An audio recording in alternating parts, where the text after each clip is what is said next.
Bonjour, on se retrouve pour une nouvelle vidéo. L'Observatoire CTLM de l'automobile 2020 vient d'être publié. Vous pouvez d'ores et déjà retrouver l'intégralité de l'étude sur le site observatoirectlm.com.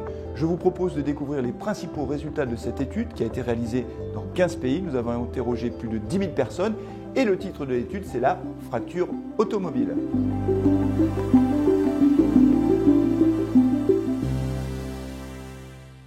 Avant de se pencher sur la fracture automobile, je vous propose de découvrir ce qui rassemble les automobilistes du monde entier et de toutes les générations. Posséder une voiture, pour les automobilistes que nous avons interrogés dans le cadre de cette étude, c'est avant tout absolument indispensable. C'est vrai dans 13 pays sur 15. De la même façon, ils ne veulent pas se séparer de leur voiture parce qu'ils nous disent que c'est un outil de liberté incomparable pour eux. De la même façon, ils sont très attachés à leur voiture, c'est vrai dans 90% des cas, 82% en Europe, et c'est en Italie et en Pologne que les automobilistes se déclarent les plus attachés à leur voiture en Europe. Dans 10 ans, 88% des moins de 35 ans nous disent qu'on sera toujours possesseur ou l'unique utilisateur de sa voiture, donc il n'y a pas d'inquiétude sur l'avenir et la place de la voiture dans nos déplacements quotidiens à moyen terme. Il y a un sujet particulièrement sensible qui ressort dans cette étude, il s'agit des prix du carburant. Les automobilistes que nous avons interrogés nous disent que ce sont les prix du carburant qui représentent le coût principal de leur voiture, loin devant les frais d'assurance par exemple ou d'entretien et réparation. Ce qui veut dire que le sujet des prix du carburant est extrêmement sensible et nous avons interrogé les personnes pour savoir si elles avaient dû renoncer à un trajet automobile en raison de prix du carburant trop élevés. Et là, il y a une vraie fracture qui apparaît entre les habitants des grandes métropoles et les habitants des petites villes de moins de 20 000 habitants.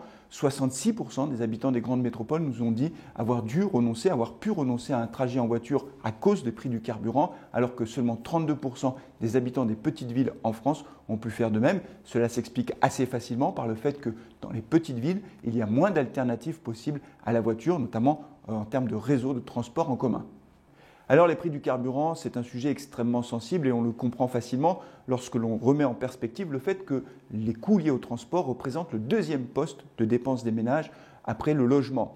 Les prix du carburant, toujours 66% des Français considèrent qu'il faudrait baisser les taxes sur les carburants. Et là aussi, une fracture très nette apparaît entre métropole et petites villes, puisque dans les grandes métropoles, seuls 50% des automobilistes nous disent qu'il faut baisser les taxes sur les carburants, alors que dans les petites villes, ils sont 75% à le penser.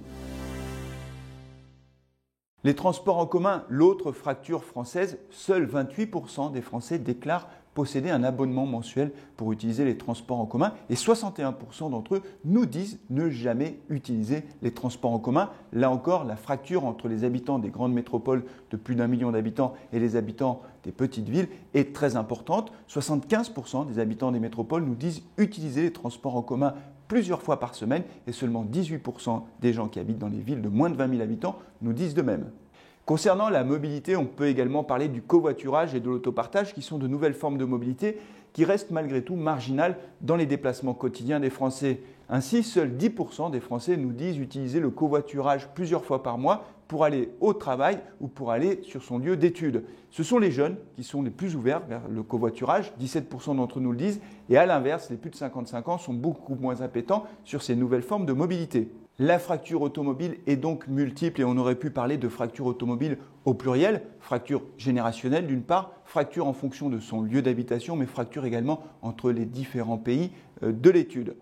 La fracture finale, la plus importante, concerne évidemment le lieu d'habitation. D'un côté, dans les grandes métropoles, la voiture est un objet source de nuisances, pollution sonore, pollution atmosphérique, source de congestion urbaine, un objet contre lequel il faut lutter absolument. Et à l'inverse, dans les zones rurales, la voiture est vue comme un objet de liberté indispensable pour aller travailler, pour pouvoir vivre tout simplement. Et on voit bien qu'en France, entre métropole d'un côté, zone rurale et périurbaine de l'autre, on ne se comprend plus vraiment sur la place et l'utilité de la voiture. Voilà, c'est tout pour aujourd'hui. N'oubliez pas de vous abonner à la chaîne de l'Observatoire CTLM. N'oubliez pas également de nous suivre sur les réseaux sociaux, que ce soit sur la page Facebook de l'Observatoire CTLM ou sur le compte Twitter.